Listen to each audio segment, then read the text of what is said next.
ঘরের কাজ যেন আর শেষ হয় না। উফ, কি গো বৌদি, কেমন আছো? কি ব্যাপার তুমি এখন হঠাৎ? কেন, আমি এই বাড়িতে যখন তখন আসতে পারি না নাকি? এটা তো আমারই বাড়ি। अच्छा। তুমি তো বাড়ির লোক, আমরা তো সব ভাড়াটে। হ্যাঁ বলো। কি ব্যাপার গো, ঘরের এরকম অবস্থা কেন? কেন, কি অবস্থা? এই চারিদিকে কেমন নোংরা হয়ে আছে।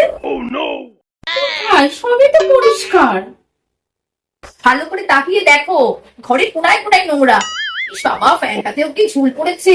আরে কম্পিউটার টেবিলটা পরিষ্কার করো না নাকি গো? কি পরিষ্কার করো গো? আমার বাড়িতে গিয়ে দেখবে সবটা একদম ঝকঝকে তকতকে। ও আচ্ছা, ঠিক আছে, 1 মিনিট দাঁড়াও। এ না, এগুলো দিয়ে ঘরটা এবার চটপট পরিষ্কার করে ফেলো তো। আমি কেন পরিষ্কার করবো? ও মা, এক্ষুনি তো বললে এটা তোমার বাড়ি, তো তোমার বাড়ি তো নিজে পরিষ্কার করবে না? এ না, পরিষ্কার করে নাও তো, ধরো, ধরো, ধরো, ধরো।